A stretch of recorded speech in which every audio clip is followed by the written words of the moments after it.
streets don't crown kids easy unless you're sliding young and making noise early. And when it comes to teen terror in Chirac, Lil Speedy's name holds weight for one reason: action. Not just rap, not just lives. Real drills tied to a real set. Wait a minute, Lil Speedy poster have some songs too? Speedy wasn't chasing clout, he was chasing get back. Bloodhound backed him, the Opps feared him, and every post felt like a warning. Looked like Lil He didn't Jeff. wait his That's turn, scary. he forced it. That's why his name rings off already. Lil Jeff's impact on Chicago drill ran deep. After he got dropped, kids started copying his tattoos, using his lingo, even naming themselves after him. One of them was Lil Speedy. Lil Speedy, cousin to Lil 50, is from 79th in Maryland, Bloodhound territory. He came up with Fully Chop and Lil 50 as part of Drill City's younger generation. At first, they were tight, but Speedy started linking up with Vert and J Boogie, Lil Jeff's brother, doing hood vlogs and freestyles and slowly riding the Jeff wave. His ties with the Bloodhound sparked tension with Fully Chop. Word is, him hanging around the Bloodhound set it off, and things escalated over. Even like right here, like word is, him hanging around the Bloodhound. Just like Speedy right here, bro. That shit kind of scary. Do your homework on Lil Jeff reincarnated in a younger body.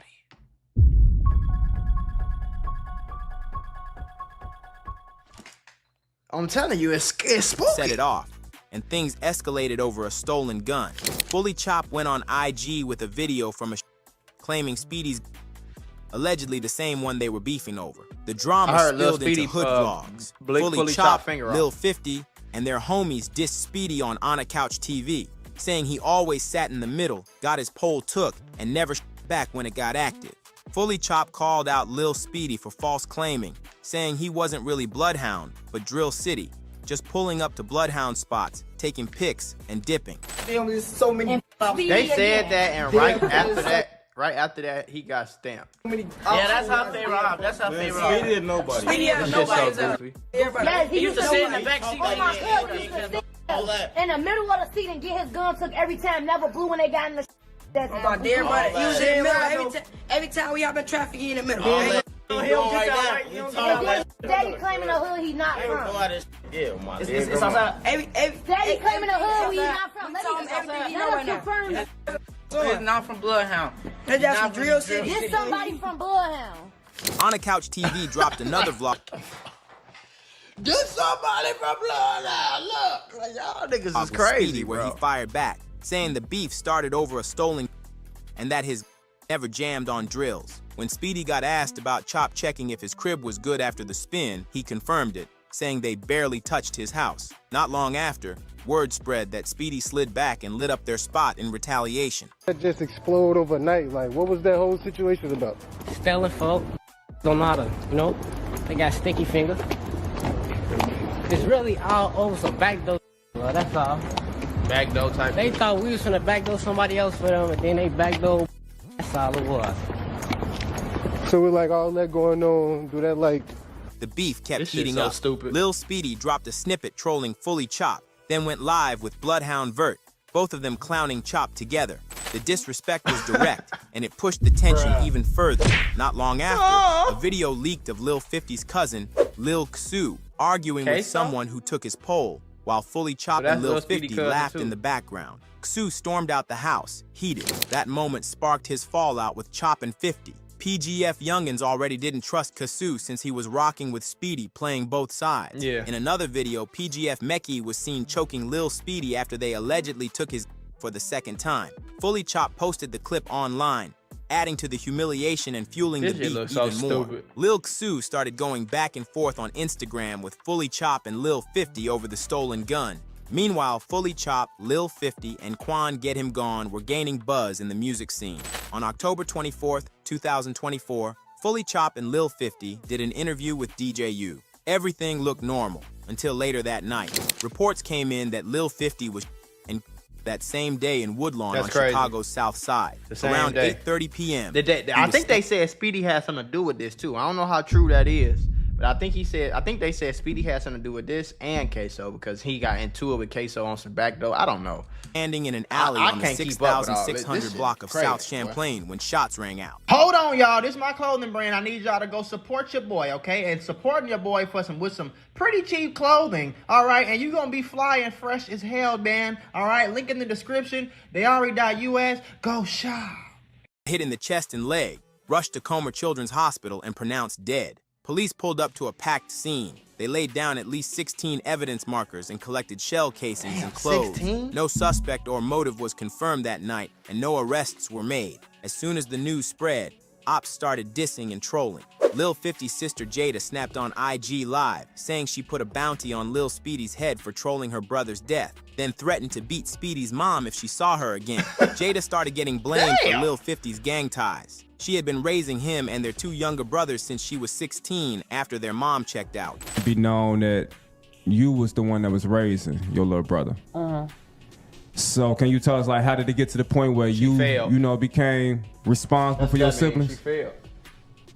This is like in... If you supposed to be raising your brother and you on vlogs with your brother, talking about who his ops is and how many people he done killed and who he done shot at and all that, folk, you part of the damn problem.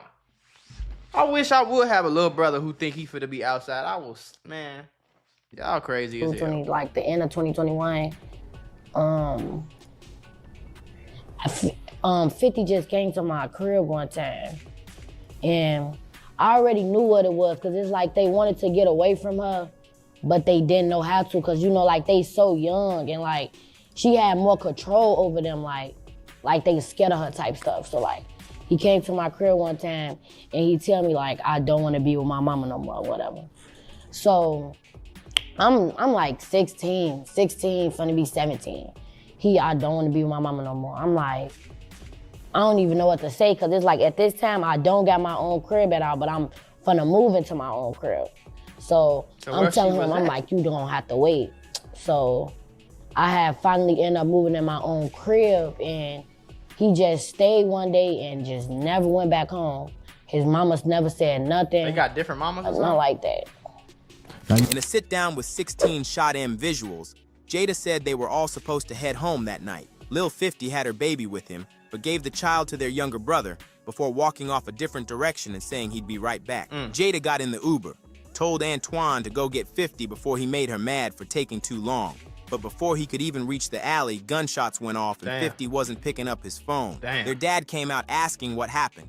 Jada told him she thought it was 50. At first, he couldn't find him, but when he hit Champagne Alley, he found 50 laid out. He was moving, trying to speak, he was moving. But nothing came out. Once they got to the hospital, Jada said the doctors barely touched him. No visible signs they worked on him. No cuts, no bandages, nothing. She believed they left him to die right there. And that's how he lost his life. In another post, Jada said that while they were at the house, 50 got a text from Lil Speedy telling him to dip because someone knew he was there. Not long after, the story surfaced. Wait, what'd she say? 14-year-old post, Jada said that while they were at the house, 50 got a text from Lil Speedy telling him to dip because someone knew he was there. Oh, so Speedy damn near tried to help him.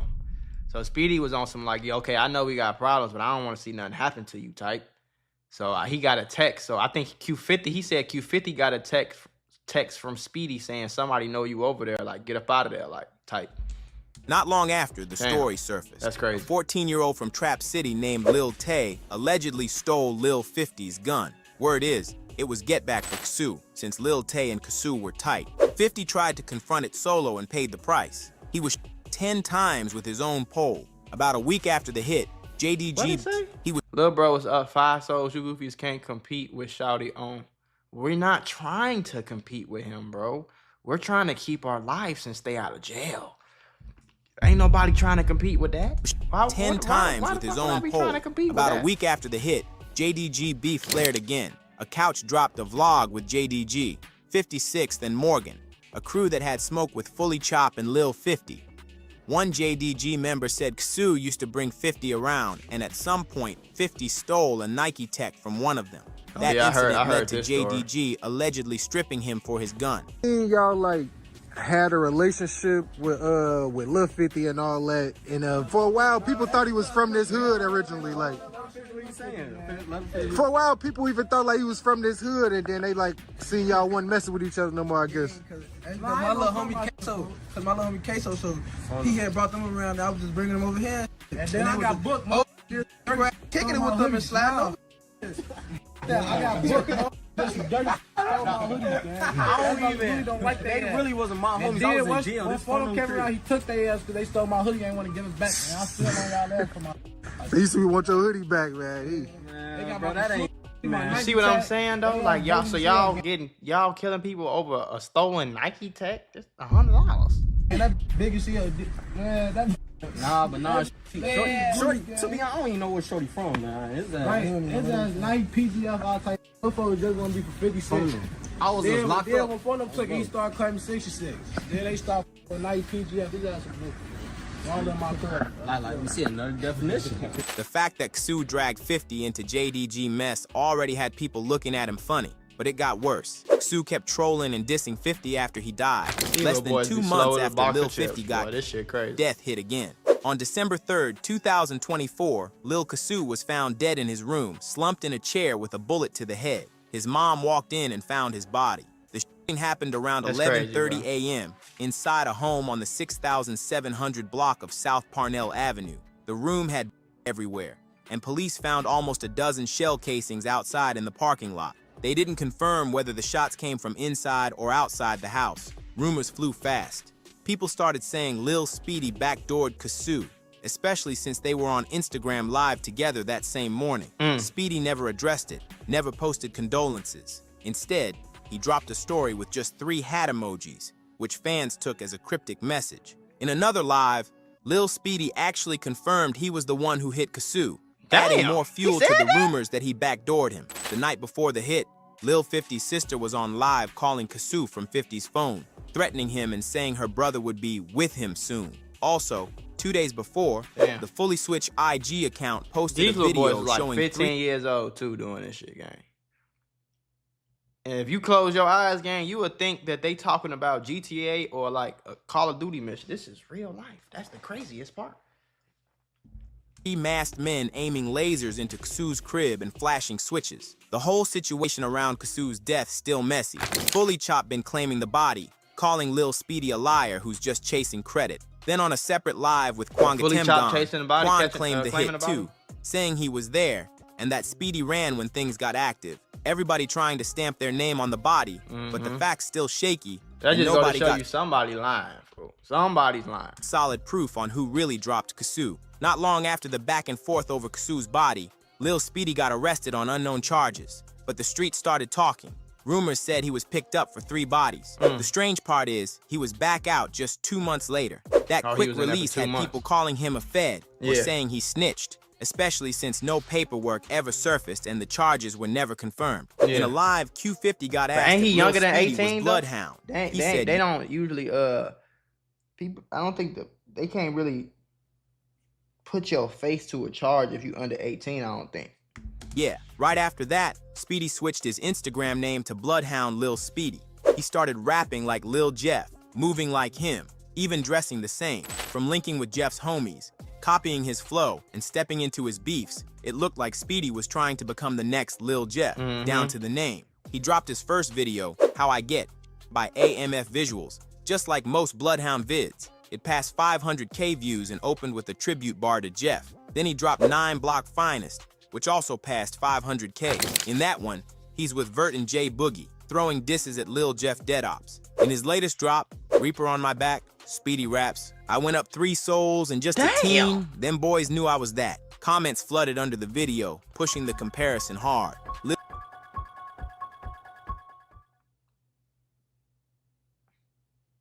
He said that shit like it was cool too. Like, yeah, this what I'm doing. Yeah.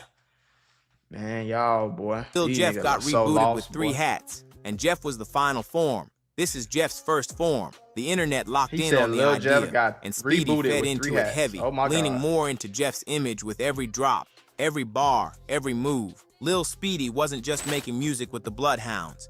He was stepping on drills with them. The most known was the hit on CEO Hawkham. As tension between the Bloodhounds and Risky Road got hotter, Hawkham felt the need to prove himself. In broad daylight, He slid to the Bloodhound's block with a pole. Late. He died 2 days later in the hospital. Word on the street said Q50 caught him lacking, sending him up top to Scoom. It was never confirmed, but the Bloodhounds didn't keep it low. Lil Speedy claimed the body, while Q50 stayed dissing risky rounds didn't keep it low. Lil Speedy. Life so easy, I busted some heads and got turned up. So he claimed the body and then Q50 started dissing. He claimed the body, while Q50 stayed dissing Risky Road in every track like it was personal. The third body Speedy's name is tied to is VI's sister, but how that hit went down is still unclear. The details never surfaced, and no one's talking. Why are drillers all across Chicago, especially the young ones like Lil Speedy, still locked in on Lil Jeff? Raised by a single mother in Chirac, Lil Jeff never had a smooth... Boy, sometimes I don't even be having no words for this shit. Like, gang, like, what the fuck? These little boys is really killing people. Like, it was when I, like, bro, this shit was unheard of at a point. And now it's just regular. Like, what the fuck? It's like in the next 10 years, we gonna have 5-year-olds running around here with big ass switches talking about some ops.